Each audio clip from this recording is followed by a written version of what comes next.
అంటూనే బాతోంది. Yes, petrol diesel ధరల విషయంలో కేంద్రం ఏ మాత్రం కాంప్రమైజ్ కావట్లేదు. అంతర్జాతీయ మార్కెట్లో క్రూడ్ ఆయిల్ ధరలు అస్థిరంగా ఉన్నాయి. పశ్చిమాసియా యుద్ధం తర్వాత భారీ హెచ్చుతగ్గులకు గురవుతున్నాయి. 5 రాష్ట్రాల ఎన్నికల సమయంలో కూల్ గా ఉన్న ఆయిల్ మార్కెటింగ్ కంపెనీలు ఇప్పుడు ఏ మాత్రం ఆగటం లేదు. తమకు కలుగుతున్న నష్టాన్ని కేంద్రం గ్రీన్ సిగ్నల్ ఇవ్వడంతో వినియోగదారులకు ఫార్వర్డ్ చేస్తున్నాయి. అయితే ఇటు ఎంత పెంచారనేది కాదు, ఎంత టార్గెట్ పెట్టుకున్నారనేదే ఇప్పుడు మ్యాటర్. 10 రోజుల్లో 3వసారి ధరలు పెంచిన కేంద్రం లీటర్ పెట్రోల్ రేట్ను 150 రూపాయలకు తీసుకువెళ్తుందా? యుద్ధం కారణంగా పెరుగుతున్న ధరల ఒత్తిడి, 5 రాష్ట్రాల ఎన్నికల సందర్భంలో రేట్లు పెంచని కారణంగా ఆయిల్ మార్కెటింగ్ కంపెనీలు ఏకంగా 1,00,000 కోట్ల రూపాయల నష్టాన్ని భరించాల్సి వచ్చింది. ఆ మొత్తాన్ని క్రమంగా వినియోగదారులపై వేసేస్తారా?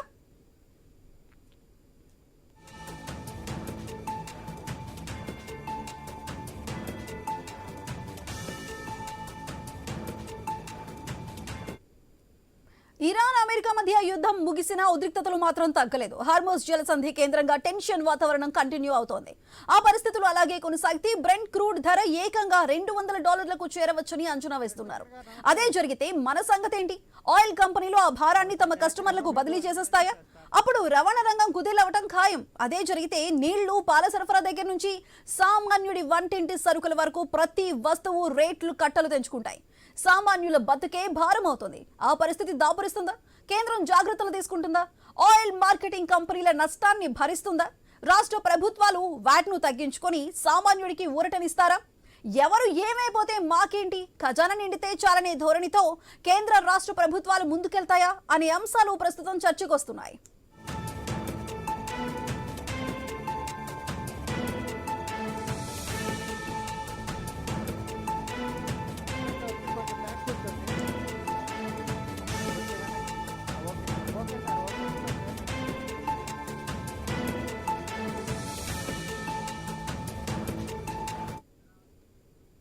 అయితే ఇంకా హార్మోజ్ జలసంధి కేంద్రంగా టెన్షన్ వాతావరణం అయితే కంటిన్యూ అవుతుంది. ఆ ఎఫెక్ట్ తో అక్కడ బ్రెంట్ క్రూడ్ ధర ఏకంగా $200లకు చేరొచ్చని అంచనా వేస్తున్నారు.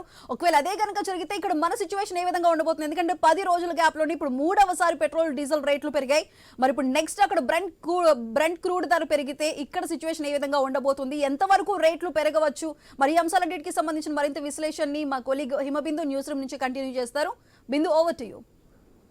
Right, thank you Sudha. మొత్తంగా దేశవ్యాప్తంగా 3వసారి పెట్రోల్ డీజిల్ మరొకసారి పెరగడం జరిగింది. మొత్తంగా అంటే 15 రోజుల వ్యవధిలో ఇది 3వసారి పెరగటం. పెట్రోల్ పై 87 పైసలు, అంటే హైదరాబాద్ లో లీటర్ పెట్రోల్ 112.74 పైసలు, అలాగే డీజిల్ పై 91 పైసలు పెంచి లీటర్ పై డీజిల్ ధర $100 పైమాటే పెరిగింది. సో మొత్తంగా చూస్తుంటే ఎన్నికలు అయిపోయిన తర్వాత, ఎన్నికలకు ముందు కేంద్ర ప్రభుత్వం ఒకటే చెప్పింది, పెట్రోల్ డీజిల్ పెంచుతారనే వార్తలు ప్రతిపక్షాలు చెప్పిన నేపథ్యంలో 5 రాష్ట్రాల ఎన్నికల తర్వాత పెట్రోల్ డీజిల్ పెరుగుతాయని చెప్పిన నేపథ్యంలో పెరగవన్నప్పుడు కేంద్ర ప్రభుత్వం చెప్పింది. బట్ ఇప్పుడు ఎన్నికలు అయిపోయిన వెంటనే అదగా మే 16న ఫస్ట్ టైం పెంచడం ₹3 చొప్పున పెంచారు. అలాగే మొత్తంగా 16 నుంచి మే 19, ఇవాళ 23వ తారీఖు. సో ఇవాళ కూడా మరొకసారి పెంచడం జరిగింది. అంతర్జాతీయ ఉద్రిక్తల నేపథ్యంలో చమురు ధరలో పెంపు ఇలానే కొనసాగుతూ ఉంటుందా?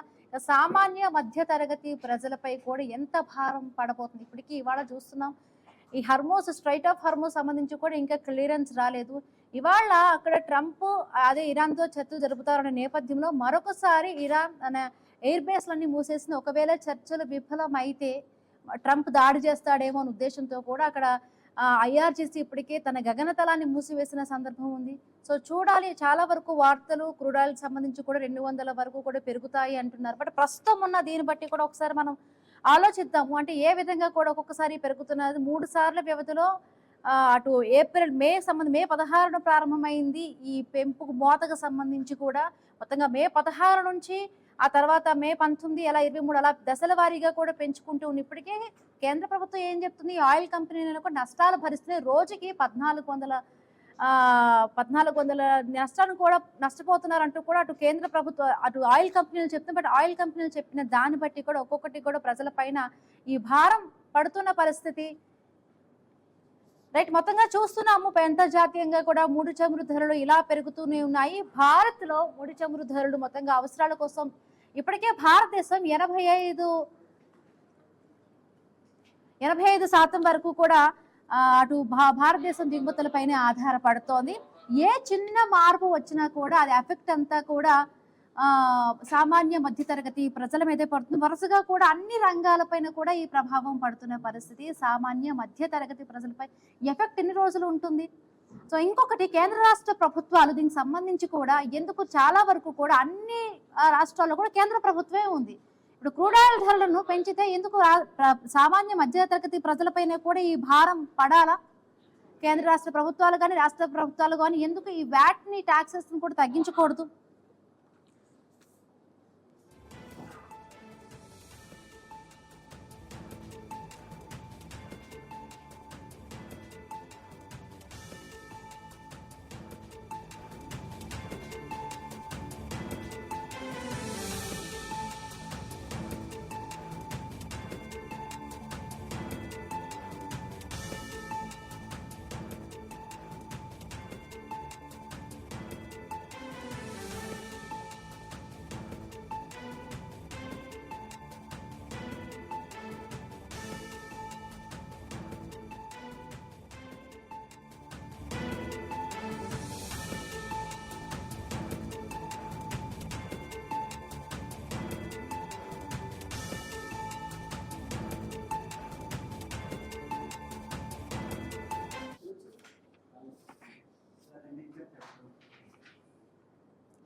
రైట్, చిన్న షార్ట్ బ్రేక్ తీసుకుందాం.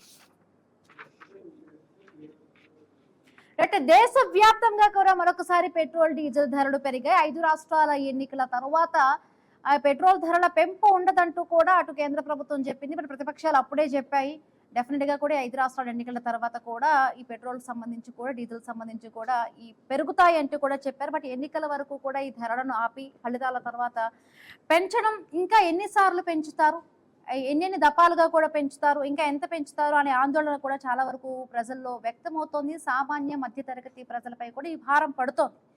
రైట్, మాట్లాడతాము. మనతో పాటు గెస్టులు జాయిన్ అయ్యారు, మధుసూదన్ రావు గారు అలాగే వీరశేఖర్ రావు గారు, ఇద్దరు గెస్టులు జాయిన్ అయ్యారు. నమస్తే అండి. ముందుగా వీరశేఖర్ రావు గారు, ఎట్లా చూడాలి? 5 రాష్ట్రాల ఎన్నికలకు ముందేమో అసలు పెంచము, ఎటువంటి ధరల్లో మార్పు ఉండదు అని అన్నారు. బట్ అంతర్జాతీయ పరిస్థితులు చూస్తే ఇంకా కుదుట పడడం లేదు. స్ట్రైట్ ఆఫ్ హార్మోస్ ఇంకా తెరుచుకోలేదు. ఇవాళ కూడా హై లెవెల్ మీటింగ్ లో కూడా ట్రంప్ అదే విధంగా ఇరాన్ తో కూడా చర్చలు జరుపుతున్న నేపథ్యంలో కూడా ఒకసారి కూడా ఇరాన్ IRGC గగనతలాన్ని మూసేసింది. ఒకవేళ చర్చలు విఫలమైతే మళ్ళీ కూడా ట్రంప్ దాడి చేస్తాడేమో అనే ఉద్దేశంతో కూడా వాళ్ళ గగనతలాన్ని మూసేశారు. వరుసగా మనకు చూస్తుంటే కూడా ఎలక్షన్స్ అయిపోయినప్పటి నుంచి కూడా 3 సార్లుగా పెరిగి 5 రూపాయల వరకు కూడా క్రూడ్ ఆయిల్ ధరలు పెరిగిన పరిస్థితి. ప్రభుత్వం ఏమో మాట మీద ఉండటం లేదు. సో ఎట్లా చూడాలి? సామాన్య మధ్యతరగతి ప్రజల మీద ఈ భారం పడుతుంది. అట్లా ఇక్కడ ప్రపంచంలో ఎక్కడ యుద్ధం జరిగింది, అంతర్జాతీయంగా ఎక్కడ యుద్ధం జరిగిన, అమెరికా వెళ్ళి ఇరాన్ మీద యుద్ధం చేస్తున్నా, ఇంకెక్కడ ఏమి జరిగినా భారతదేశంలోని పేద ప్రజలు ఇక్కడ దాన్ని భారం భరించాల్సి వస్తుంది. ఈ హార్మోజ్ ఇప్పుడు కనుక ఓపెన్ కాకపోతే వాళ్ళు ఈ యుద్ధం వలన ఇరాన్ ఏదైతే నష్టపోయిందో ఆ భారం అంతా దాని ట్యాక్స్ రూపంలో ఈ హార్మోజ్ నుంచి వెళ్ళే దిగుమతి చేసుకునే వాళ్ళందరి మీద at the same time Bharat మీద కూడా ఆ పన్ను పడే అవకాశం ఉంటుంది.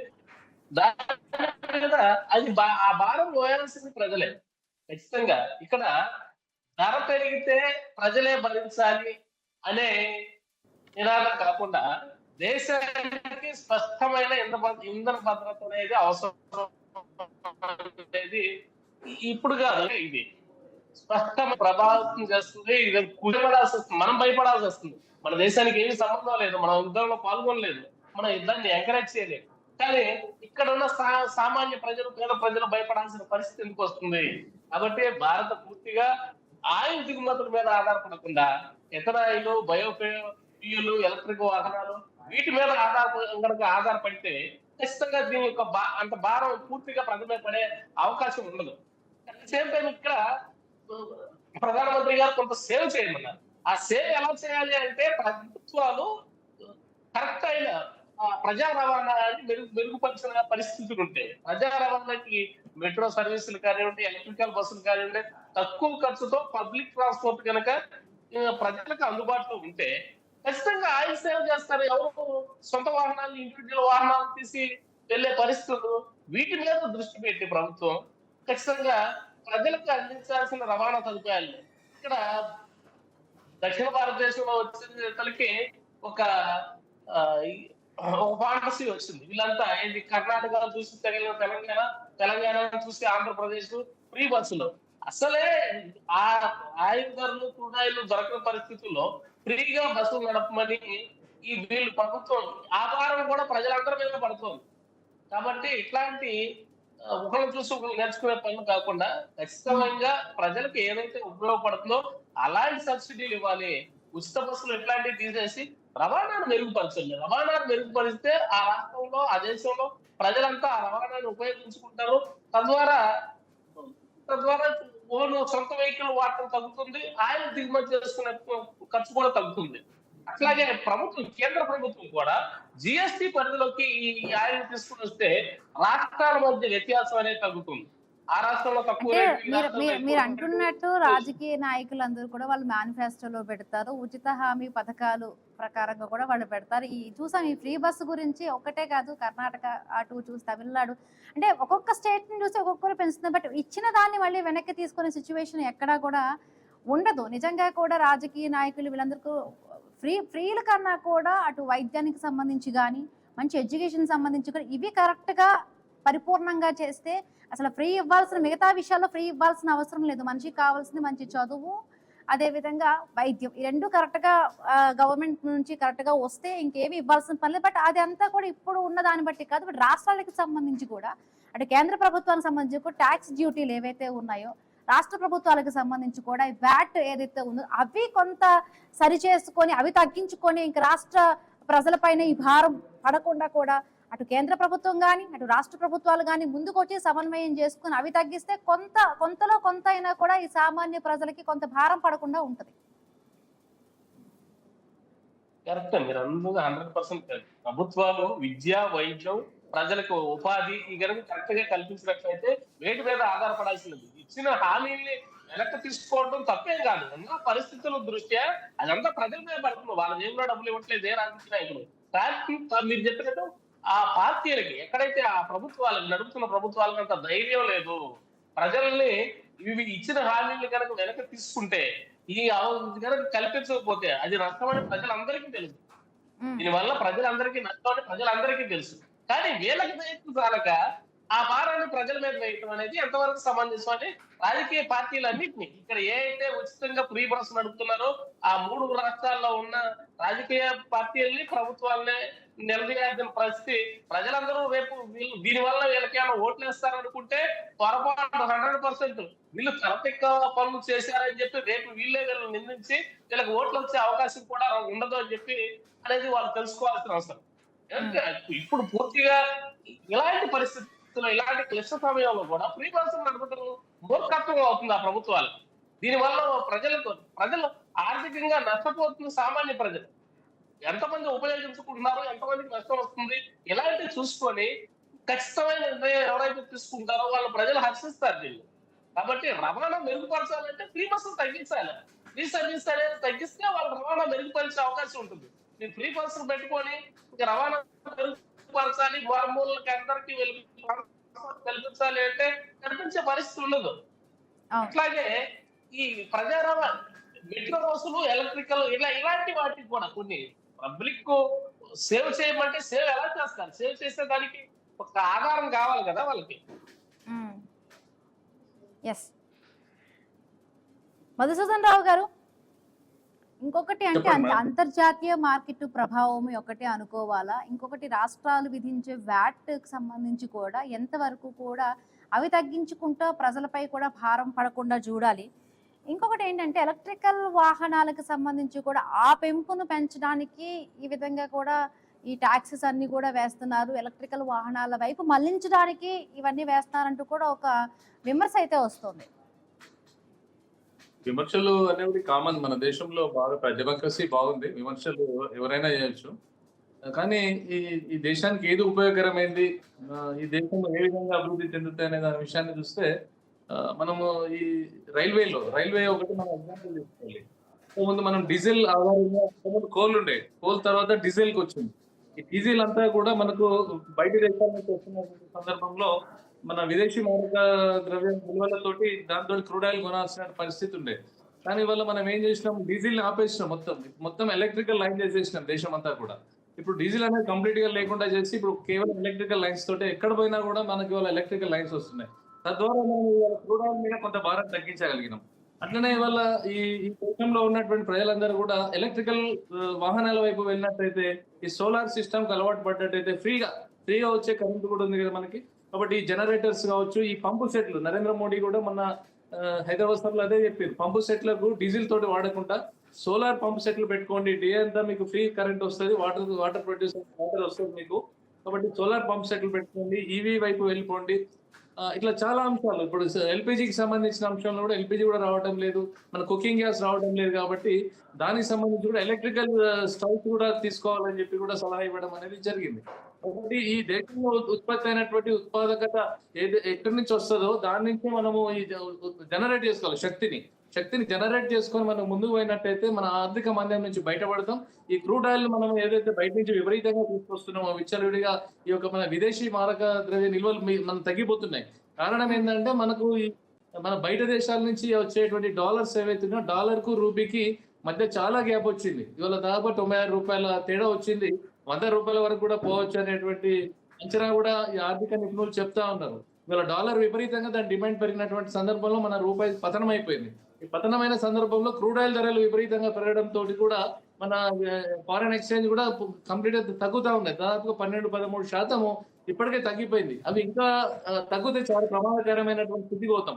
ఇప్పటికీ మనం ఇంకా బ్యాలెన్స్ గానే ఉన్నాము. రిజర్వ్ బ్యాంక్ కూడా ఈ విదేశీ నిల్వలను కాపాడడానికి ప్రయత్నం చేస్తున్నటువంటి సందర్భంలో ఈ యొక్క డీజిల్ పెట్రోల్ కి సంబంధించి ప్రజలందరూ కూడా ఆదా చేయాల్సినటువంటి అవసరం ఉన్నది. ఈ యొక్క బస్సెస్ అని కాదు, జనరల్గా ప్రజలందరూ కూడా ఎక్కడికక్కడ మనం ఆదా చేసినట్టయితే, డీజిల్ ఆదా చేసినట్టయితేనే, పెట్రోల్ ఆదా చేసినట్టయితేనే ఈ యొక్క విదేశాల నుంచి తీసుకొచ్చేటువంటి క్రూడ్ ఆయిల్ మనం తగ్గించిన వాళ్ళం కలుగుతాం. కాబట్టి ప్రజలందరూ కూడా ఎలక్ట్రికల్ వైపు వెళ్లే విధంగా మనం అందరం కూడా ప్రయత్నం చేయాలని ప్రధానమంత్రి గారు పిలిపివ్వడమే కాదు. అంటే మధుసూదన్ రావు గారు, ఇంకా కూడా భారతదేశం 80% పైన కూడా ఈ పెట్రో దిగుమతుల పైన కూడా మనం ఆధారపడుతూ ఉన్నాం. బట్ ఇంకొకటి ఏంటంటే 200 రూపాయల వరకు కూడా ఈ డాలర్ ఒకవేళ పెరుగుతుంది.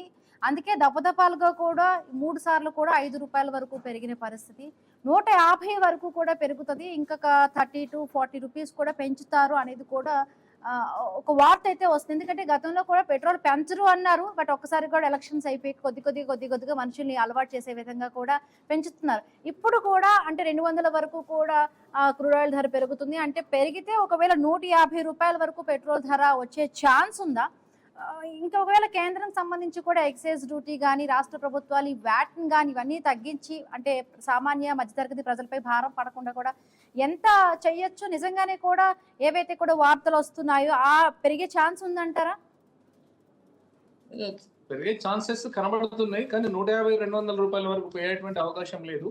ఇప్పటికీ అంతర్జాతీయ మార్కెట్లో ఈ యొక్క క్రూడ్ ఆయిల్ ధరలు చాలా విపరీతంగా పెరిగినప్పటికీ కూడా మన దగ్గర రూపాయి 90 పైసలు 80 పైసలు ఇట్లా టోటల్ గా మనం ఓవరాల్ గా 4 రూపాయలు చిల్లర వరకే మనం పెంచుకోవాలి ఈ 1 వీక్ లోపల.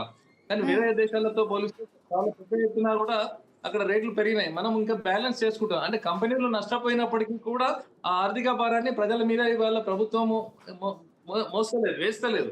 అంటే ఆర్థిక భారం, అంటే కంపెనీస్ లాస్ లో వెళ్ళిన దాదాపు 1000 కోట్ల వరకు ఎవ్రీడే నష్టాలు చవి చూసినప్పటికీ కూడా ఆ నష్టాన్ని ప్రజల మీద వేసినట్టయితే ఆ నష్టం పూడ్చుకోవాలని ఆలోచన ఉంటే ఖచ్చితంగా 200 రూపాయల లీటర్ ఇవ్వాలి. కానీ వాళ్ళ ప్రభుత్వం ఆలోచించి ప్రజల మీద భారం వేయద్దనే సదుద్దేశంతో ఇవాళ కంపెనీలు నష్టపోతూ కూడా ఇవాళ ప్రభుత్వం తక్కువ ధరలో వేళ మన డీజిల్ పెట్రోల్ ఉన్న దాంట్లో కొంతవరకు పెంచుకొని కొద్దిగా నష్టాన్ని పూడ్చుకునేటువంటి ప్రయత్నంలో వల్ల భారతదేశ ప్రభుత్వం పోతుంది, కేంద్ర ప్రభుత్వం పోతున్న సందర్భం.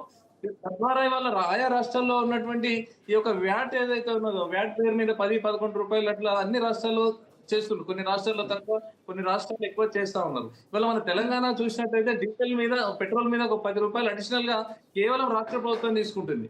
రాష్ట్ర ప్రభుత్వం ఈ యొక్క క్రూడ్ ఆయిల్ లో భాగస్వామ్యం కాదు, ఈ విదేశీ మార్గ ద్రవ్యంలో భాగస్వామ్యం కాదు. ఇవాళ కేవలం పెట్రోల్ వచ్చిన దాన్ని అమ్ముకున్న దాని మీద వేటేస్తుంది. కాబట్టి దీని మీద ఈ జనవరి రాష్ట్ర ప్రభుత్వము అదనంగా ఆదాయం పొందుతుంది ఏది Okay. పెట్రోల్ డీజిల్ మీద. ఈ అదనపు ఆదాయాన్ని రాష్ట్ర ప్రభుత్వాలు మిగిలించుకుంటే ఈ పెన్షన్ ₹4 అనేది పెద్ద భారం కాదు. కనీసం ఇప్పుడు పెరుగుతున్నటువంటి రూపాయి ఈ ₹4 వరకు ఏదైతే పెరిగిందో ఆ పెరిగిన దాన్ని వ్యాట్లోకి వెళ్ళి కొంత తొలగించినట్లయితే రాష్ట్ర ప్రభుత్వాలు, అంటే రాష్ట్ర ప్రభుత్వాలు కూడా ప్రజల మీద బాధ్యత ఉంది కాబట్టి కేవలం ఈ యొక్క పెరుగుదలను కేంద్ర ప్రభుత్వం మీద నెపం నెట్టకుండా బాధ్యతగా ఇక్కడ ఉన్నటువంటి ఆయా రాష్ట్ర ప్రభుత్వాల ముఖ్యమంత్రులు కావచ్చు, ఆ పాలకులు కావచ్చు, వాళ్ళు కూడా ఈ యొక్క పెరిగిన ధరను మా వ్యాట్ ని మేము తగ్గించుతాము కొంత అని చెప్పి వాళ్ళు సడలింపు చేస్తే వినియోగదారులకు ప్రజలకు వెసులుబాటు ఉంటుంది. ఆ దిశగా రాష్ట్ర ప్రభుత్వాలు కూడా పనిచేస్తే బాగుంటుందని నా అభిప్రాయం.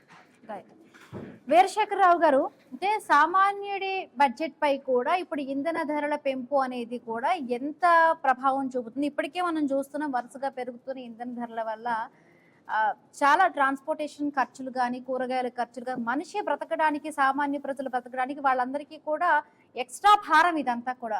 ఇప్పుడు వాళ్ళ సామాన్య ప్రజల మధ్య వాళ్ళ జీతాలు అయితే పెరగటం లేదు, మరి మా ఖర్చులు అయితే పెరుగుతున్నాయి. ఇవి ఇంకా అడిషనల్ గా చాలా వరకు ఇబ్బందులు పడుతున్న పరిస్థితి.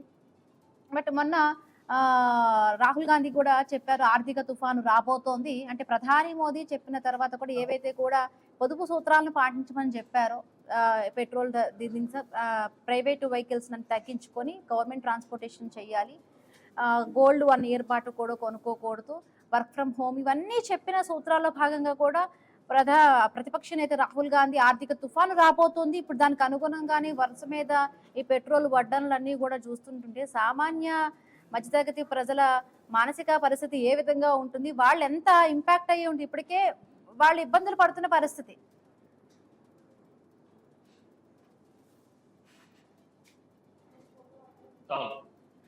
ఈ అంతర్జాతీయంగా ఏదైతే క్లిష్ట పరిస్థితులు, ఎలాంటి పరిస్థితులు దాపురిస్తాయో, ఎలాంటి పరిస్థితులు వస్తాయో, ఈ భారాన్ని డైరెక్ట్ గా ప్రజల మీద వదిలేసేటట్లయితే దాన్ని ప్రజలు ఏదైతే అంతర్జాతీయ మార్కెట్ ని బేస్ చేసుకొని వాళ్ళ కష్టాలు వాళ్ళే పడాలి అనే దానికి, పెరిగిన ధరలు ప్రజలే కట్టాలి అనే దానికి ఈ ప్రభుత్వాలు అవసరమే. ప్రభుత్వాలు చేయాల్సినది ముందు చూపు ఖచ్చితంగా ప్రభుత్వానికి ఉండాలి. ప్రజల మీదే ఎప్పుడైనా ఏ భారమైనా ఏదైనా ప్రజలే కట్టాలి. అందులో 100% ఎవరు జేబులో తీసుకొచ్చి ఇచ్చే పరిస్థితి కాదు. కానీ ప్రజలకి జేబులకు చిందు పడకుండా అంతర్జాతీయంగా ఎక్కడో ఏదో జరిగితే ఇక్కడ మనం నష్టపోయే పరిస్థితి, ఇక్కడ ప్రజలు దారుణంగా నష్టపోయే పరిస్థితి లేకుండా ప్రభుత్వాలు ఏం చేస్తున్నాయి? ప్రత్యామ్నాయం పైన దృష్టి ఏమైనా పెడుతుందా? ప్రజలకి రాబోయే పరిణామాలు ప్రజల మీద పడకుండా ఉండటానికి కేంద్ర రాష్ట్ర ప్రభుత్వాలు కొంత కాదు పూర్తిగా దీని మీద వాళ్ళు ఈ ట్యాక్స్ అనేది సామాన్య ప్రజల మీద పడకుండా తీసేసేయాలి. పూర్తిగా ఈ ట్యాక్స్ అనేది వాళ్ళ దీని మీద వచ్చే రాయల్టీని కేంద్ర రాష్ట్ర ప్రభుత్వాలు ఆ ట్యాక్స్ ని ఎగ్జామ్షన్ చేయాలి, వదిలేసేయాలి. డైరెక్ట్ గా ప్రజలు ఏదైతే వాళ్ళు అక్కడి నుంచి క్రూడ్ ఆయిల్ ధర ఏదైతే ఉంటుందో దాని వరకే కంపెనీలు ఎవరైతే కొంటారో ఏజెన్సీలు ఆ ధరకే మాత్రం ప్రజలకు దొరికినట్లయితే పాత రేటుకి వాళ్ళకి వచ్చే అవకాశం ఉంటుంది. కానీ దీని మీద రాయల్టీలు ప్రభుత్వాలు అనుభవిస్తా వాళ్ళు ఏం తగ్గించుకోకుండా పెరిగిన ద్వారాన్ని మొత్తం ప్రజల మీద ఉద్దేశిస్తే మీరు అన్నట్లు ఆ సామాన్య ప్రజల పరిస్థితి ఏంటి? వాళ్ళ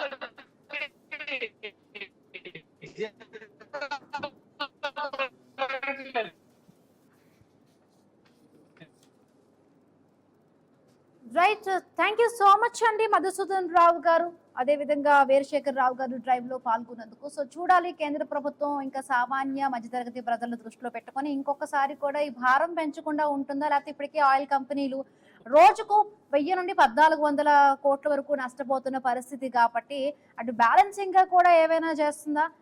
సో చూడాలి మరికొద్ది రోజుల్లో కూడా ఏం జరగబోతుంది. ఇప్పటికే కూడా స్ట్రైట్ ఆఫ్ హార్మోజ్ ఇంకా తెరుచుకోలేదు. ఇప్పుడు ఇరాన్ అండ్ ట్రంప్ తో కూడా మాటలు జరుగుతూ ఉన్నాయి.